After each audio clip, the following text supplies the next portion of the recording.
और अभी in hand लगभग कितनी सैलरी आती है? सर 66 के अराउंड बनती है। 66 और दिल्ली होता है लगभग 70 के आसपास। 72 के आसपास। 72 के आसपास। मेरे प्यारे बच्चों, आप सभी को नमस्कार। ये वीडियो आप सबके लिए तैयार की जा रही है क्योंकि ये जो बच्चा है जिसका नाम है आशीष गुप्ता नाम है, ये बच्चा पहले से जीएसटी इंस्पेक्टर है और इस समय इन सर्विस है जीएसटी इंस्पेक्टर। और अभी जो 2021 मींस का रिजल्ट आया उसमें इस बच्चे को सिलेक्शन हुआ है और उसमें सीएसएस इसको एएसओ पोस्ट मिली है, असिस्टेंट सेक्शन ऑफिसर इसको पोस्ट मिली है। जितने भी हमारे बच्चे हैं जो पहली बार जान रहे हैं कि जीएसटी इंस्पेक्टर की क्या यूनिफॉर्म होती है और एक्चुअल जिसका सिलेक्शन हुआ है उसका क्या एक्सपीरियंस है नौकरी करते हुए, क्योंकि इसकी ट्रेनिंग भी हुई है, अभी फिजिकल ट्रेनिंग भी हुई है और आपको लगभग जीएसटी इंस्पेक्टर से रिलेटेड सारे सवालों की कोशिश मेरी होगी कि आज आपको जवाब मिल जाए इस बच्चे के थ्रू। तो आशीष, ये बताओ कि मेरे बच्चे जीएसटी वाले में अभी इस डिपार्टमेंट को ज्वाइन की कितने दिन हो गए आपको? सर अक्टूबर में ज्वाइन किया था मैंने। यानी अक्टूबर को ज्वाइन किया था, अब अप्रैल आ गया है तो लगभग 7-8 महीने हो गए, 6-7 महीने हो गए। तो आपका सर्कल कौन सा मिला? कमिश्नरेट ये sir Chandigarh zone. Chandigarh zone मिला हुआ। और आपका ग्रेड पे क्या है एक्साइज इंस्पेक्टर पे? 4600। हाँ जी सर, 4600 पे। और अभी इन हैंड लगभग कितनी सैलरी आती है? सर जैसे मतलब आईसीटी है चंडीगढ़, तो वहाँ पे हाउस रेंट वगैरह तो वही होगा पूरा? हाउस रेंट थोड़ा कम होता है एक्ससिटी के कंपैरिजन में। अच्छा, ठीक समझ गया, क्योंकि दिल्ली वाले में ज्यादा होगा, पूरा मिलता होगा। हाँ जी सर। कितना % रहता है house rent? House rent sir मेरे को परसेंटेज याद नहीं है, मतलब यहाँ पे दिल्ली के अंदर मतलब 12,000 के अराउंड होता है। अच्छा, और वहाँ जो 8,000 के अराउंड है। अच्छा, वहाँ पे 8,000 के अराउंड है। तो वहाँ लगभग कितनी सैलरी बनती है आपकी? सर 66 के अराउंड बनती है। 66 और दिल्ली होता है लगभग 70 के आसपास। 72 के आसपास। 72 के आसपास। डीए बढ़ गया है रिसेंटली 42%, अभी 4% बढ़ाया था। में हो गया लगभग, और 68 के अराउंड वहाँ पे हो गई। 68 के अराउंड वहाँ पे हो गया, बिल्कुल। तो हम ये कह सकते हैं कि लगभग 70-75 के आसपास दिल्ली में शायद लगे हुए लड़के की सैलरी बनती होगी। लेकिन उसके खर्चे भी बहुत होते होंगे क्योंकि हाउस रेंट, यहाँ पे रहने का खर्चा भी महंगा होता है। और लगभग जिस जोन में ये बच्चा काम कर रहा है अभी, चंडीगढ़ वाले जोन में, वहाँ 7 से 8 साल में प्रमोशन हो जाता है। और मुझे लगता है दिल्ली में शायद 1 साल कम है, या 6 से 7 साल में ही प्रमोशन हो जा रहा है। ऐसा ही है ना? अच्छा, अब मैं आपसे जानना चाह रहा हूँ, सब बच्चों को ये बताना चाह रहे हैं कि इसका जॉब का कल्चर कैसा होता है, कि काम किस तरीके से होता है, कि कैसे कैसे इसका बाइफर्केशन होता है, कि कौन क्या काम करेगा, कितने डिपार्टमेंट बटे होते हैं, या सारे जीएसटी इंस्पेक्टर एक ही जैसे होते हैं, या अलग अलग डिपार्टमेंट में बढ़ जाते हैं, जैसे डीजीजीआई हो गया, डीआरआई हो गया और एक एंटी एवेजन वाला हो गया। तो इनका क्या क्या काम होता है सभी का अलग अलग? सर काम जो होता है ना वो सेक्शन में डिपेंड करता है कि आप किस सेक्शन के अंदर वर्क कर रहे हो। ठीक है। तो इसके अंदर मतलब जैसे एंटी विजन हो गया, या डीआरआई हो गया, ये ठीक है, मतलब डीजीजीआई हो गया, तो इनके अंदर ये मोस्टली वो रहता है, फील्ड वर्क रहता है। अच्छा, इनका फील्ड वर्क रहता है। अब जैसे रिव्यू का सेक्शन हो गया, रिफंड का सेक्शन हो गया, तो इनके अंदर मतलब ऑफिस का वर्क रहता है। ऑफिस का वर्क, ऑफिस के अंदर बैठ के काम करना, तो मिक्स्ड है इसके अंदर। अच्छा। और 1 साल में सीट चेंज होती है कमिश्नरेट के अंदर ही। अच्छा, एक कंपलसरी के 1 साल में लगभग चेंज करते हैं, चेंज हो जाता है, मतलब ये मतलब सीट चेंज होती है, कमिश्नरेट वही रहता है। कमिश्नरेट वही ऑफिस में चेंज कर दी, या थोड़ा यानी फील्ड वर्क से ऑफिस वर्क, ऑफिस वर्क से फील्ड वर्क, इस तरीके से लगाते चले जाते हैं। बहुत ठीक। अच्छा, जब फील्ड वर्क होता होगा तब अटेंडेंस लगना कंपलसरी होता है ऑफिस में? अटेंडेंस तो कंपलसरी होती है। अच्छा, बायोमेट्रिक हो गई अब सारे में, फील्ड वर्क हो या ऑफिस वर्क हो? हाँ जी सर, लुधियाना में वहाँ पे बायोमेट्रिक है। अच्छा, बायोमेट्रिक है, बहुत अच्छी बात। तो अगर ऑफिस वर्क रहता है, जब ऑफिस मतलब सीट की ड्यूटी होती है, तब कितने घंटे की ड्यूटी रहती है फिक्स, या कितने घंटे लग जाते हैं लगभग डेली के? वो ये मॉर्निंग में आओ 9:50 और 6 के अराउंड तक हो जाता है। वैसे कभी कभी ऐसा होता है कि काम मतलब ज्यादा है तो थोड़ा बैठना पड़ जाता है, 7-8 बजे तक बैठना पड़ जाता है। अच्छा, जब तक ऑफिस ड्यूटी होगी रेड वगैरह में भी आप नहीं जाओगे, है ना? जब ये फील्ड वाली ड्यूटी आएंगी तभी आप रेड करते हैं। अच्छा, जो रेड डालते हैं तो उसमें जो आईओ होता है वो एक्साइज इंस्पेक्टर बनता है या सुपरिटेंडेंट बनता है? उसकी नॉलेज नहीं है। अच्छा, अभी आपकी ट्रेनिंग चल ही रही है? नहीं सर, ट्रेनिंग मतलब रिसेंटली कंप्लीट हुई। अच्छा, रिसेंटली कंप्लीट। हाँ, तो फील्ड वर्क नहीं है। वैसे उसमें आईओ जो रहता है वो एक्साइज इंस्पेक्टर ही रहता है, जीएसटी इंस्पेक्टर ही रहता है। हाँ, इन्वेस्टिगेशन ऑफिसर जिसे हम कहते हैं, वो आईओ ही रहता है, और उसका जो सुपरविजन रहता है वो सुपरिटेंडेंट के तहत ही रहता है। अच्छा, ट्रेनिंग कैसी क्या रहती है इसकी? सर ट्रेनिंग इसकी होती है, ये एग्जैक्टली मतलब 98 डेज की होती है। 98 दिन की ट्रेनिंग होती है। हाँ जी सर, 14 वीक्स की। तो 11 वीक की हमारी थी, क्या कहते हैं उसमें, नासिर में, चंडीगढ़ में। तो वो हुई थी हमारी क्लासरूम ट्रेनिंग। अच्छा, वहाँ पे लॉज वगैरह और नियम पढ़ाए गए होंगे? मतलब क्लास में जाके बैठो और लेक्चर वगैरह होते थे सामने, बस इतना ही होता था।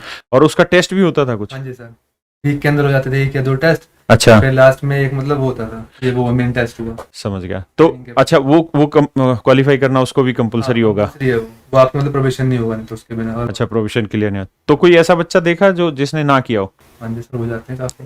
फिर उनको दोबारा से रिपीट कराते हैं ट्रेनिंग? नहीं, ट्रेनिंग रिपीट नहीं होती, मतलब खाली टेस्ट रिपीट होता है कि जो हमने आपको सिलेबस पढ़ाया कोई डाउट। अच्छा, उसी को दोबारा तैयारी करके फिर से टेस्ट दो। हाँ जी सर। हाँ, तो फिर अल्टीमेटली कर जाते होंगे। आपका पहले अटेम्प्ट में ही हो गया था? हाँ जी सर।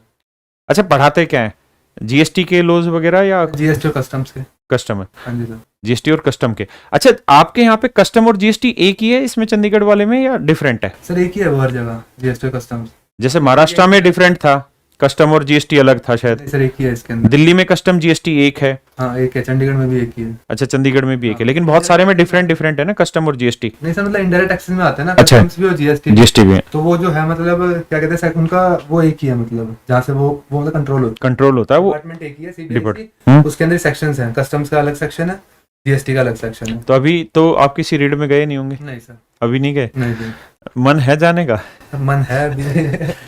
बड़ा है? मतलब उसमें हूँ, क्या कहते हैं, रिफंड सेक्शन में हूँ। अच्छा, रिफंड में तो होगा नहीं, होगा नहीं। फिर नेक्स्ट ईयर। हाँ, जब वो सीटें चेंज होती तब होता है। और रेड में भी बड़ा मतलब मुश्किल काम होता है, क्योंकि कान खड़े रखने पड़ते हैं और बड़ा समझदारी के साथ वो काम करना होता है और इन्फॉर्मेशन जुटानी होती है, तब जाके शायद कमिश्नर आपको परमिशन देता होगा रेड मारने की। जब तक सटीक परमिशन इन्फॉर्मेशन नहीं होगी, जब तक तो आप रेड भी नहीं लगा सकते हैं। इन्फॉर्मेशन के बेसिस पे रेड होती है कि जब मतलब Information। कंफर्म है कि ऐसा कुछ मिलेगा तभी रेड होगी, अदरवाइज रेड नहीं करते।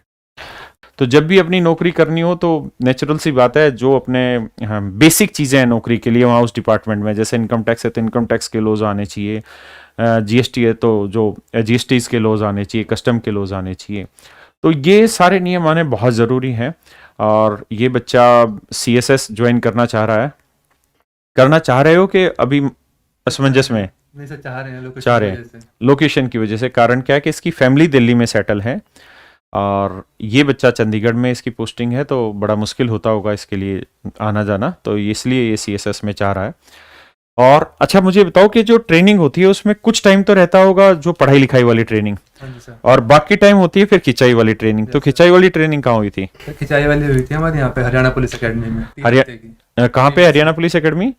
सर करनाल में, मधुबन अच्छा। एक जगह है उसमें। उसमें तो उसमें क्या क्या रहा?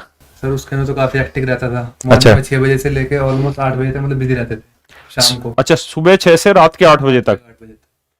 ये तो बहुत लंबा टाइम हो गया। लंबा टाइम सर, 14 घंटे का टाइम होता था। और सुबह 6 बजे, ये 6 बजे मतलब प्रिपेयर होने के लिए फिर मतलब 5 बजे उठना पड़ता था। अच्छा। 5 से 8 तक का मान लो 15 घंटे का। तो कराते क्या थे उसमें? फिजिकल वर्कआउट होता था? Yes sir. सर सुबह मतलब पीटी योगा वगैरह होता था। हाँ। उसके बाद फिर वापस आते थे, ठीक है, नहा के फिर वापस जाते थे। तो फिर होती थी इसकी क्लास, वेपन्स की क्लास। अच्छा, हथियार चलाना? नहीं, उसमें मतलब 3 घंटे की वो चलती थी कि कैसे मतलब उनको क्या कहते हैं, ऑपरेट करना सिखाना। खोलते हैं, ऑपरेट करते हैं, पोजीशन कैसे लेते हैं, कैसे क्या होता है। फिर उसके बाद वापस आते थे तो फिर हमारी होती थी उसके अंदर एक्ट्स वगैरह की ट्रेनिंग। अच्छा। पुलिस के एक्ट्स होते हैं, पुलिस के एक्ट्स। अच्छा, क्रिमिनल एक्ट भी सारे वगैरह। सारे सिखाते हैं तुमको? हाँ, सिखाते मतलब जो उस ड्यूरेशन में सिखाए जा सकते हैं, मिनिमम टू हैं। मिनिमम। तो फिर 2 घंटे की वो चलती थी। हाँ। उसके बाद होता था हमारा लंच। हाँ। फिर लंच के बाद शाम को जाते थे पीओपी के लिए, पासिंग आउट परेड के लिए। हाँ। तो फिर 1-2 घंटे की वो चलती थी। फिर गेम्स का पीरियड। हाँ। फिर गेम से वापस आते थे। फिर 6 बजे ये होता है डिनर उनका। अच्छा। 6 बजे डिनर करो, उसके बाद कुछ नहीं मिलेगा रात को खाने के लिए। डिनर में क्या क्या खाना ठीक रहता था? ठीक रहता था, एवरेज था, मतलब एवरेज खाना मिलता रहता था? सब्जी रोटी होती थी, चावल वगैरह। चावल। तो फिर तो 12-14 घंटे की खिंचाई होगी। 15 घंटे की होती है सर पूरी। फिर बाद में जीआरसी होती थी 7 बजे, वहाँ पे जाना होता था। जीआरसी में तो फिर घर वालों से तो बात ही नहीं हो पाती होगी उस समय? बहुत ही मुश्किल, 5-10 मिनट बाद बात करते थे। 9 बजे सो जाते थे, 8 बजे वहाँ से। तो मोबाइल यूज करने देते थे वहाँ? नहीं, मोबाइल में ट्रेनिंग के दौरान यूज नहीं कर सकते। कर नहीं सकते। आप उनमें आ रहे हो जैसे, हाँ, तब कर लो। जो ब्रेक्स हैं उनमें आप यूज कर सकते। हाँ, पर आदमी सुबह शाम तक इतना थक जाता होगा, उसको रात को लगता है अरे सो जा बस तो किसी तरह से। और कितने टाइम तक चली है? सर 3 हफ्ते की, 3 वीक्स की। 3 वीक्स की ये ट्रेनिंग होती है, यानी 20 से 22 दिन के बीच की ये ट्रेनिंग रहती है, जहाँ पे खिंचाई होती है जीएसटी इंस्पेक्टर की भी। तो आप किसी भी जोन में सिलेक्शन हो आपका भारत में, तो आपकी ये ट्रेनिंग होती ही होगी। तो सारे लगभग जो नॉर्मल वेपन होते हैं वो तो सीख ही गया होगा चलाने। Yes sir. क्या क्या कौन कौन से वेपन की ट्रेनिंग हुई तुम्हारी? सर पिस्टल थी, एक सीएमजी कार्बाइन थी। अच्छा, सिमजी कार्बाइन कराई है? Yes sir. Sir AK-47। AK-47 से? Yes sir. फायरिंग भी करवाई थी उसकी। कितने शॉट करवाए फायरिंग के? उसके 10 शॉट्स। अच्छा, 10 शॉट्स। तो निशाना बांधा कि नहीं बांधा? सर लगा था, मतलब एवरेज था। Average था। कॉम्प्लीमेंट मिला कि अच्छा फायर है। अच्छा। AK-47 लेके तो एकदम से उद्घोष हो गया होगा मन में? सर हाँ, लगा था। काफी मतलब हैवी राइफल है। हैवी राइफल है। हाँ। और AK-47 में तो यहाँ लगा के बट ऐसे झटका लगता है। झटका लगा। अच्छा, शादी हुई नहीं हुई? नहीं हुई सर। ये बड़ा दुख खबरी है भाई, 8 महीने की तेरी ट्रेनिंग होगी अब तो शादी का क्या विचार है? सर अभी तो नहीं है एट प्रेजेंट। तो वर्किंग देख रहा है कि? अभी सर कुछ नहीं देख रहा है, मतलब यूपीएससी वगैरह देख रहा हूँ। अच्छा, यूपीएससी की तैयारी कर रहा है। चल फिर ये जस्टिफाइड है कि सीएसएस में कर ले और अपना दिल्ली रह के। और कुछ बच्चे ऐसा सोच रहे होंगे कि पोस्ट खराब कर रहा है बच्चा, एक पोस्ट में पहले से कर रहा है फिर दूसरी में ट्रांसफर हो रहा है। लेकिन हर एक आदमी के अपने अपनी लाइफ के खुद के टारगेट होते हैं और इसमें कोई बुराई नहीं, कोई ऊपर उठना चाह रहा है। और लेकिन अब मैं इससे उम्मीद करूंगा कि अब इसको जो इसके मन में था, सीएसएस दिल्ली में मिल गई इसकी पोस्टिंग, अब एसएससी की कोई भी पोस्ट खराब नहीं करना किसी भी सूरत में, है ना। और इनमें एक खूबी ये है कि शायद मुझे जहां तक अंदाजा है कि 2012 या 10 के आसपास कुछ ऐसा डिसाइड हुआ था कि भाई कमिश्नरेट टू कमिश्नरेट जो ट्रांसफर होते थे वो बंद हो गए। जैसे मान लीजिए कोई दिल्ली कमिश्नरेट में और वो महाराष्ट्र में जाना चाहता था तो इजीली जो ट्रांसफर होते थे अब वो बंद हो गए। और जहां तक मुझे जानकारी, और ये बच्चा करेक्ट करेगा, कि अब आप जिस कमिश्नरेट में ज्वाइन कर रहे हैं, जिस जोन में बेसिकली आप ज्वाइन कर रहे हैं, शायद रिटायरमेंट भी उसी जोन से ही होगी। यस सर, लगभग उसी जोन से आपकी रिटायरमेंट होती है। सर जोन सेम रहेगा, उसमें कमिश्नर चेंज होते हैं। हाँ, मतलब इंटरनली चेंज होते रहते हैं लेकिन जोन वो उसी में रहेगा। हाँ, जैसे इस वाले जोन में आप चंडीगढ़ वाले में हो तो पंजाब और आपका ये हो गया शिमला वगैरह, हिमाचल हो गया, जम्मू कश्मीर हो गया, लद्दाख हो गया, इन्हीं में घूमते रहोगे। हाँ, लेकिन रिटायरमेंट इसी जोन से आना है, इसी जोन से आना है। और इसमें अभी प्रमोशन लगभग कितने साल में हो रहा है? सर डिफरेंट होता है अलग अलग। जैसे आपके जोन में क्या है? सर 7-8 साल में हो जाता है। 7 से 8 साल में आप सुपरिटेंडेंट बन जाते हैं। कैरियर परिवार की तरफ से हम चाहेंगे कि इसका भविष्य बहुत सुगम हो, सफल हो। और जीवन में आप ये हमेशा ध्यान रखिए, आप किसी भी पोस्ट पे चले जाएं, आपका सिलेक्शन हो जाए, कुछ भी हो जाए, संघर्ष खत्म नहीं होते। मैं कल ही एक बच्चे से मिला, वो इसमें असिस्टेंट लोको पायलट उसका सिलेक्शन हुआ रेलवे में। तो वो बड़ा दुखी हो रखा था, बहुत दुखी मन से आया हुआ था मेरे पास। उसकी वाइफ भी जॉब में थी कहीं, तो उसने कहा कि सर मैं इतना दुखी हूँ कि मैं अब एसएससी सीजीएल मींस मैंने दिया और उसमें मेरे ठीक से नंबर है, लेकिन असिस्टेंट लोको पायलट की ऐसी जॉब है कि बोला सर मतलब 24 घंटे नौकरी करनी पड़ती है और 16 घंटे रेस्ट मिलता है, और वो भी कभी भी बुला लेते, बड़ा हेक्टिक जॉब है। बोला सर हाँ। और कहता है कि तो मैंने कहा कि यार तूने उस समय क्यों नहीं तैयारी की जब तेरा सिलेक्शन हुआ? बोला सर उस समय मेरा सिलेक्शन हुआ तो मैं खुशी में ही पागल रहा, मैं घूमता रहा, मेरा ध्यान ही नहीं गया पढ़ना है मुझे आगे। मुझे लगा यार ले सरकारी नौकरी तो लग गई। तो कहने का मतलब ये है कि जीवन तो संघर्षों का ही नाम है, ये जीवन बिना संघर्ष के तो है ही नहीं। और ऐसा नहीं है कि आप जीएसटी इंस्पेक्टर बन गए तो आपका संघर्ष खत्म हो गया, या आप आईएएस बन गए तो आपका संघर्ष खत्म हो गया। संघर्ष जीवन भर चलता रहेगा, और संघर्ष का ही दूसरा नाम जीवन है, जीवन का ही दूसरा नाम संघर्ष है। तो आप जब तैयारी कर रहे हैं ना, तो आप ये सोच के तैयारी करिए कि ये आपके जीवन का सबसे हसीन और खुशनुमा पल होगा। जिस दिन आप नौकरी पालेंगे ना, उस दिन नौकरी में आपको प्रॉब्लम ढूंढनी शुरू हो जाएगी, नौकरी में दिक्कतें ढूंढोगे, उसका शादी हो जाएगी, फिर सामने वाली में प्रॉब्लम ढूंढोगे, फिर बच्चों में दिक्कत ढूंढोगे, फिर समाज में दिक्कत ढूंढोगे, फिर बुजुर्ग हो जाओगे तो पूरे देश में दिक्कतें ढूंढ मारोगे तुम। यानी प्रॉब्लम कभी खत्म नहीं होनी, प्रॉब्लम तो यहां है और यहां है। आज खत्म करनी चाहो आज खत्म कर लो, 20 साल बाद खत्म करनी चाहो 20 साल बाद खत्म कर लो।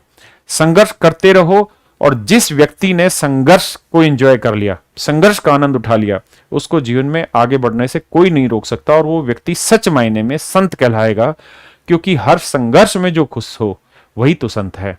थैंक यू मेरे बच्चे, आप आए और हमारे पास आए। थैंक यू मेरे बच्चे, थैंक यू।